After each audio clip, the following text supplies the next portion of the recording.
video is sponsored by Pronamel. I've been on a very interesting journey over the last 2 months, diving deep into the world of homemade vinegars. And you know I'm obsessed with all things fermentation. And what I've realized is that every time I try one of these new fermentation projects, well, it ends up being so much better than the store-bought stuff. Plus, you save a ton of money, which is awesome. And vinegar is something that's been on my radar for a while. And I just figured, why not? Homemade vinegar, it can't be that hard, right? Well, we'll see. That's the point of today's video. I'm gonna be diving deep into all things vinegar. We're gonna talk about the science. I'm gonna show you all the mistakes that I made over the last few months, and also an epiphany that I had that really led to a breakthrough in my homemade vinegar making. And then of course, once we have all these delicious vinegars, well, they open up a pretty crazy world of culinary opportunity. So I'm gonna show you my favorite ways that I've been putting these vinegars to use in the kitchen. So before we get into making vinegar, well, we have to understand what vinegar is. I'm sure you've heard of it. Most of you have probably used it in your cooking because it adds acidity, but it's actually not all acidity. It's 3 different elements. It's mostly made up of water, and only around 4 to 6% of vinegar is actually acidic acid. And then the last part of vinegar is the flavoring coming from whatever you actually use to make the vinegar itself. Now, vinegar is a very unique fermentation process because it's actually a 2-stepper. It's using 2 different fermentation processes to make the final product. Part 1 is alcohol fermentation. So you first need alcohol, and to get alcohol, well, you need some type of product that has sugar in it, naturally occurring sugars, and then you have wild yeast that are feeding off of those sugars. And as the yeast feed off those sugars, the byproduct from that process is alcohol. So that is step 1 of the vinegar process. Is first we need an alcohol. So let's talk about part 2 of the fermentation process, which is the acidic fermentation, taking alcohol and converting it into the acidic acids that make up vinegar. So let's take a glass of red wine as a great example. Once you pour that glass of red wine into a cup, you've taken your wine out of the safety of its bottle, which it was really enjoying. It was aging really nicely, and now you've exposed it to the entire environment. And in that environment, well, you've got bacteria, but specifically a certain bacteria called acetobacter is really going to enjoy feeding off that alcohol, but it needs one other thing, which is oxygen. Without that oxygen, the acetobacter can't survive and it can't thrive, and you won't get vinegar. So when you have your wine exposed to all that oxygen, that's when the acetobacter can start to thrive and take over and convert the alcohol into acetic acid, which is step 2 of the fermentation process. So if you leave that wine out long enough exposed to oxygen, well, time and acetobacter is going to take over and eventually turn that wine into red wine vinegar. Now, it's very important to note that the acetobacter will only thrive in a specific range of alcohol, around 6 to 12% alcohol by volume. So that's why so many of the vinegar products that you see that are popular on the shelves that you probably use in your cooking, well, they come from alcohol products that have that 6 to 12% range of alcohol, because the acetobacter, it's not surviving under 6% and it's not surviving over 12%. So any of these alcohols, if you leave exposed to oxygen, they will turn into some delicious vinegar that you can then use in your cooking. Now, there are so many different products you can make vinegar from. The options are pretty much endless, but today I'm going to be focusing my efforts solely on fruit, because fruit is available to everyone. There's naturally occurring sugars in fruit, so you have everything there. You don't need to add anything. It's just one ingredient, whatever fruit you want, and that's the best part. You can use whatever fruit you want, and that's the goal of today, to really try a bunch of different fruits, because you go to the store and you can only get so many vinegars, but I really wanted to test out a whole variety of fruits to see what gives me the best final vinegar product for my cooking. So I ended up going to the farmer's market and getting a bunch of fruit that was in season, because it was important to get fruit that was fresh and also peak of the season fruit that was full of sugar. And I came back to the studio, and the first thing I did was sanitize the glass jars that I was using, which is important for any fermentation process. You always want to be as clean as possible. So the next step was washing all the fruit, and then I started preparing it for the jars. So I cut a bunch of the fruit up into different pieces. If the fruit was smaller, like blueberries, I placed a bunch of them in the jar and mashed them a little bit to really break it down and expose those sugars. And the only fruit that I used that wasn't fresh, which is very important to note, were raisins. So I filled those up about a quarter of the way full, and once everything was prepared, all of my fruit was in the jars, I topped everything off with water. And again, you need to expose everything to oxygen to ultimately get the vinegar. So what I did was I topped them off with a coffee filter, which will keep out all of the dust, all the things you don't want in there, but it will allow the oxygen to flow through. But you can also just use a towel over top of your jars. Now here's where things get interesting. So to get vinegar takes around 30 to 60 days. So after a few days, you should start to see some bubbles when you look in the glasses, which is a good sign that the alcohol fermentation process is taking place, because as the yeast eats the sugar, one of the byproducts is carbon dioxide. So seeing those bubbles is a great sign that everything's going as planned. But for me, I had to move my entire fermentation process to my house because I was in the process of moving, and there might have been a few days there where I wasn't stirring everything up. So what happened was I was starting to develop a little bit of mold on top of a few of the fruits. And now a little bit of white mold doesn't mean you have to start over the entire process. It can be removed and the process can continue. But my mold got a little out of control with a few of the fruits. It was just hard to stay ahead. Every time I would remove some, more mold would form, and I was just having a lot of issues, to the point where I was pretty bummed out, and I just felt like, all right, this is a fail. I've got to try something new. I got to start over. And then I realized that the one jar with raisins in it, the one dried fruit, well, that was doing just great. There was no mold forming there. I saw a lot of bubbles. It smelled really nice. It started to smell like vinegar. So I just let that one go. I kept stirring it every day. And after around 20 days, it started tasting like vinegar, and really good vinegar. And at that point, I strained it off. I felt like the raisins had done their job. Let it go for another 10 days. And after 30 days, I had an incredible raisin vinegar. Like, I'm telling you, this stuff was amazing. I was throwing it in stir fries and I was loving this product. And one of the best parts about vinegars is once you jar them, once they're turned into vinegar, well, they age just like wine and they turn into better aged vinegar. But the raisin vinegar success had me thinking that maybe dried fruit was the way to go. Maybe I need to start over this entire project with dried fruit. And that's exactly what I did. So what I did was I went all in on the dried fruit. I kind of used it also as an excuse to just get a bunch of dried fruit, which are pretty much nature's fruit snacks. And I got a wide variety of dried fruit, again, to really test out the product and see what makes the best vinegars. So I started over and I put the dried fruit in each of the jars, filling it up about a third of the way, depending on the size of the fruit. And I topped them with water, covered them up, and let them go to work. See if the dried fruit will convert better into alcohol and then into vinegar. And after around 5 days, I had some incredible bubbly product. All the glasses were now bubbling away, so I was getting pretty excited. They were off to a really good start.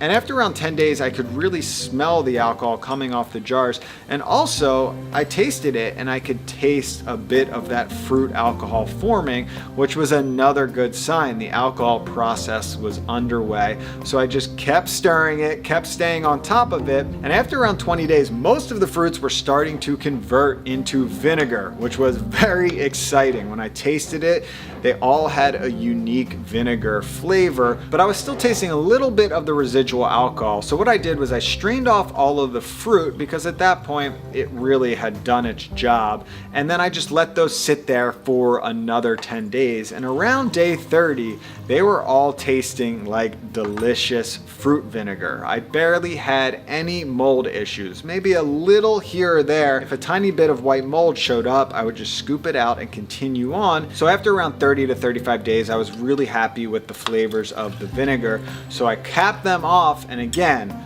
that is the best part about vinegar. Once they're capped off, they are aging in these bottles. And what I've noticed is the raisin vinegar that's been sitting in this bottle for around 40 days, this is just continuing to get better compared to these fresh vinegars like this strawberry vinegar. This has been sitting in here for around 10 days. Still tastes like good vinegar, but I'm sure it's going to age very well like a wine. You know, on Pro Home Cooks, I'm a huge proponent of fermented foods. I make them all the time. I consume them all the time. I try to put out as much education on this channel as possible on how to make them at home because they unlock unique flavors in your food, and also they unlock key nutrients that are important for your health that you can't get from consuming raw foods. But it's also important to remember that a lot of these fermented foods, especially the ones that fall under the acidic fermentation like kombucha that I make all the time, and vinegar, which this video is all about, do have the potential to weaken the enamel of your teeth. Tooth enamel is the visible outermost covering your teeth, which protects the inner sensitive layers of your teeth, and having healthy enamel is also the key to having white teeth. So when we eat a ton of acidic food, the acids can weaken or damage your enamel, leaving your teeth vulnerable to higher sensitivity, which of course is no fun, and discoloring, which doesn't look good. Now, I drink a lot of kombucha, I eat a lot of citrus, and I use vinegar all the time in my cooking because you know very well, without acidity, our food's just a little boring. It really brightens it up. But it is important for me to protect my teeth, protect my enamel from eroding over time so I can continue to eat these acidic foods. And one of the best ways to create that long-term protection is to brush your teeth with Pronamel, which is a toothpaste that I use daily because I eat so much acidic foods, and Pronamel can help really strengthen your enamel and also protect it from the long-term effects of tooth erosion. So it's all about finding a balance that makes sense, and for me, I eat a ton of acidic foods, so it's important to me that I take the proper precautions to protect my teeth so I can continue to eat these foods. So that's something to keep in mind, especially as we get into this next part of the video, which is all about incorporating more vinegar into the food you're making. So to be honest, I haven't had as much time as I would have liked to experiment with these vinegars because of the late breakthrough with the dried fruit. But in general, I am very impressed. Once I got the dried fruit technique down, it wasn't hard to do, and the product is amazing. So happy to have these in my pantry. I'm sure you'll see them come up a lot in my future videos. And one that I have been experimenting with a lot that's been aging really nicely is the raisin vinegar, which is really just a nice smooth vinegar. It's not too sweet. I've been throwing this in everything, specifically a lot of stir fries to replace, a rice vinegar when I want some acidity in the dish. And recently I've been making this pad see ew recipe that I really like that starts off with 2 tablespoons of soy sauce, 1 tablespoon of mirin, 1 teaspoon of sesame oil, 1 tablespoon of chili paste, and then 3 tablespoons of raisin vinegar. I got some oil in a pan on high heat and started stir frying some onions and some pepper until they start to get some nice color. Then I push those to the side, add a little more oil, and fry up a few eggs. Once the eggs are fried up nicely, I chop them up, mix them in with the dish. Then I added some fresh corn that was cut off the cob because it's super in season and I like the crunch it adds. And then my pad see ew style noodles, which are a flat rice noodle, but you can use any type of rice noodle for this. And the key is adding that sauce right after you add the noodles because those noodles are gonna soak up that sauce. And then finally I hit it with some fresh basil. If you have Thai basil, that would be a huge bonus. And just mix that around until it's wilted and serve.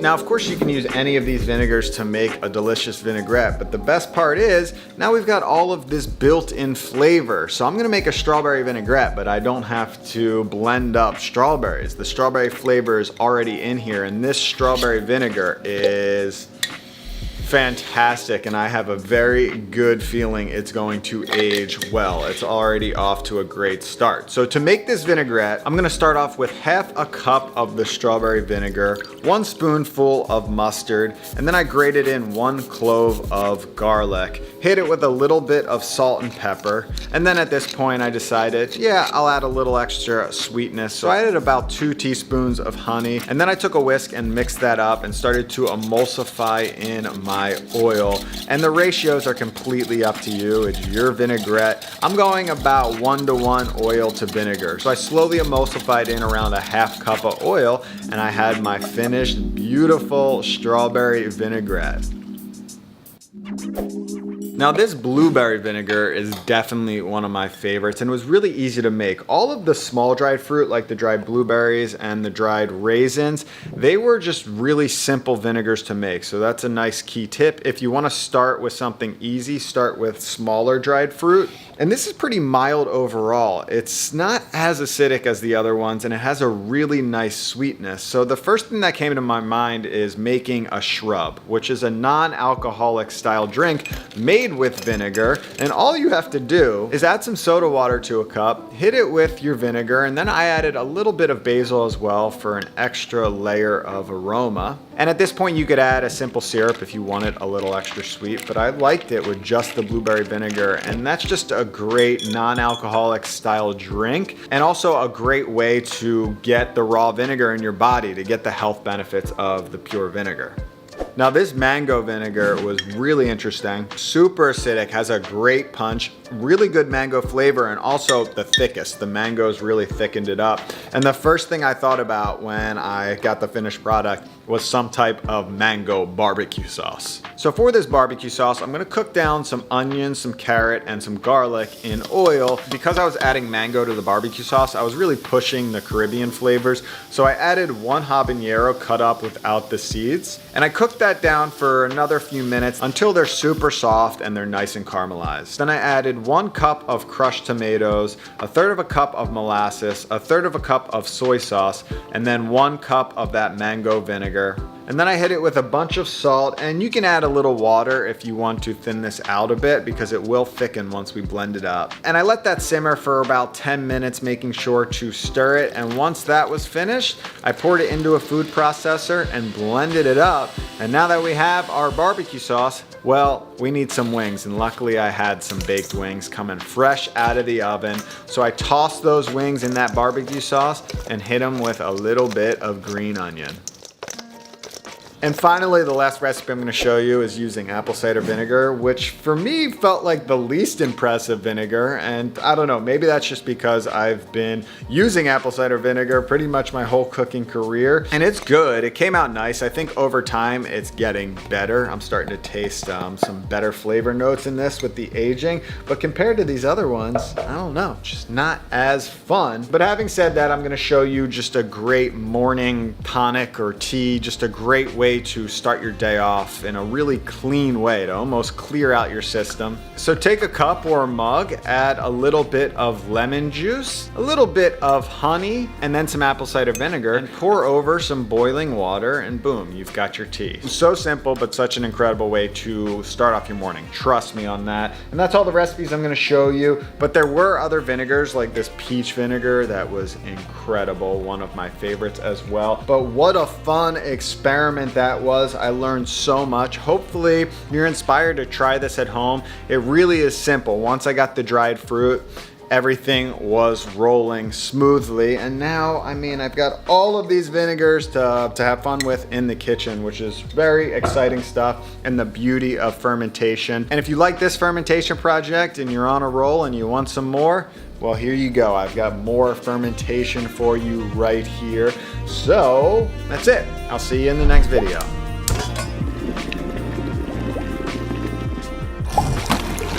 This video was sponsored by Pronamo. Thanks for watching.